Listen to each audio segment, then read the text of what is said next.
So I got a question today from Ninja Sizwe, who you may recognize from the Multimedia Ninja podcast at themultimedianinja.com.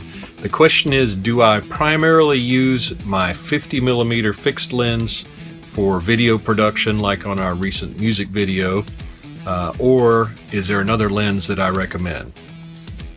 My Canon 1.8 f-stop 50mm lens, which is a pretty basic lens. It comes with a lot of Canon cameras.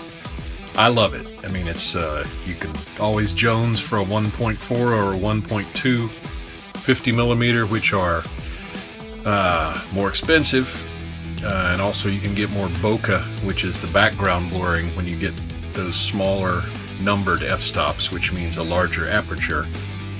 Short story is, I love the look of the 50. The 50 is also defined on some cameras, more on this in a minute, as what it's called a normal lens, which is what the human eye normally sees in terms of field of view between narrow and wide. I really like the 50. It is a fixed focal length. It's not a zoom, meaning you zoom with your feet. It is the least impressive looking and most beautiful looking lens in my modest collection, so I'm very fond of it. However, for day-to-day walking around shooting, you may want to have a zoom lens if you're in situations where you quickly need to change from wider to narrower.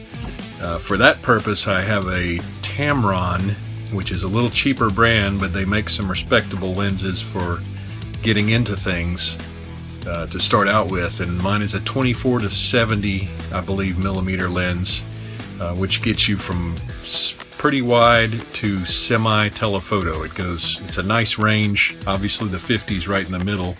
This will get you from substantially narrower than that to substantially more zoom than that for walking around taking pictures. I use that a lot on the boat and in different places in public where I need to zoom in and out. The thing I wanted to mention though is that the field of view on your camera, on your lens, is going to depend on the sensor size of the camera. So I have the 6D, which is a full frame sensor.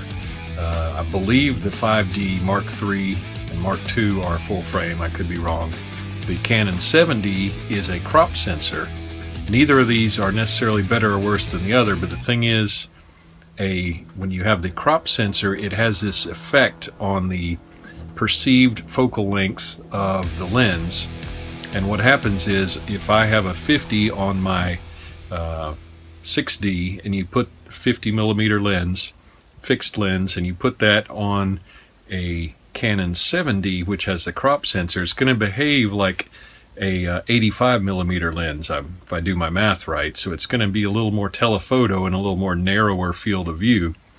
So that can be helpful if you're trying to get a little more telephoto out of your camera. If you're trying to shoot more wide angle, you need to be aware that the crop sensor cameras are going to have less wide angle effect and more telephoto effect. So I have a Canon 16 to 35 lens, and on the 7D, that's going to behave more like my 24 to 70. I often use 85 fixed lens that I have. It's a f1.8, like my 50mm lens, because I don't have wads of money. But a lot of portrait people use the 85 lens to stand off from the subject a little bit and get a pleasing photo.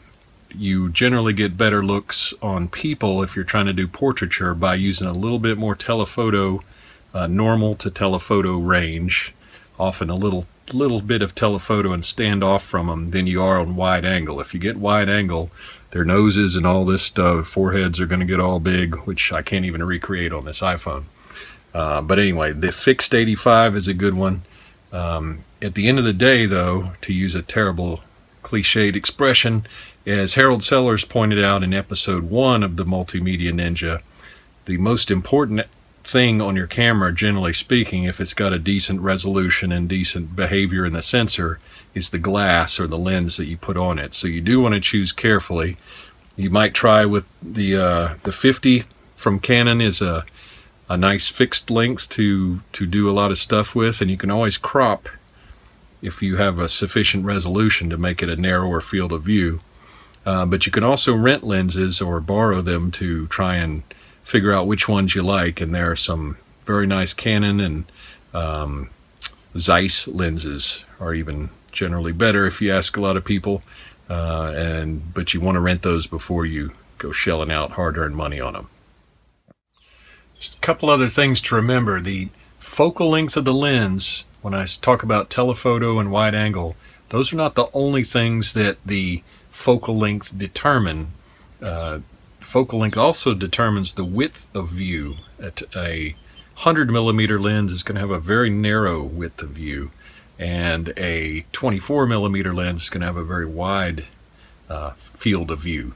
And there are certain effects that you may want to go for in each of those cases. Landscapes may benefit from a more wide angle.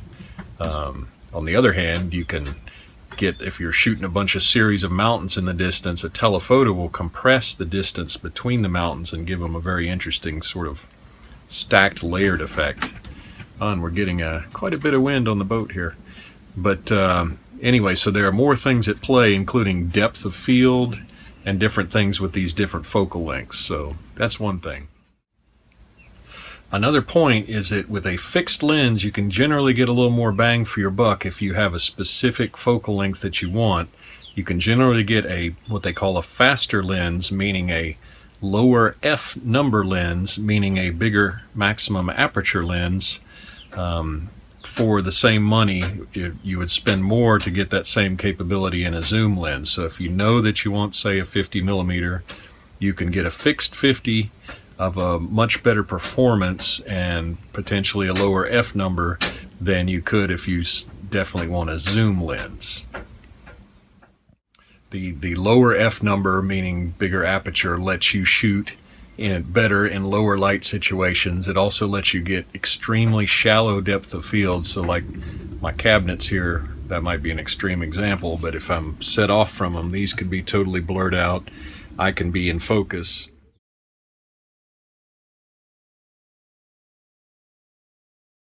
They can also be difficult to use because you need to make sure the subject eye is in focus if you're doing people, and they can be so fiddly when you get below f1.8 that it's tough to focus if you're half blind like I am. But to answer your initial question, for me, I would say the 50 millimeter 1.8 that was very reasonably priced, that came with the Canon. I believe it came with my original Canon Digital Rebel, which is ancient, is the sexiest result looking lens for me for shooting in lower light situations and getting a nice shallow depth of field where backgrounds are blurred and that sort of thing. Sometimes I use the 85 as well, which a lot of portrait people do. I probably use the 50 more, but for walking around where I need flexibility, it's probably going to be my Tamron 24-70, which again is not a very expensive lens, but it does the job, and it feels nice and heavy and looks cool. So even though it's not as good quite visual quality as the Canon, so if it's in a situation I can use the fixed lens, the Canon is really rocking, and the Tamron 20-74 zoom is kind of my flexible lens. So thank you, Ninja Sizwe, for the question, and thank you, Multimedia Ninja Nation. Have a great week and make some cool stuff.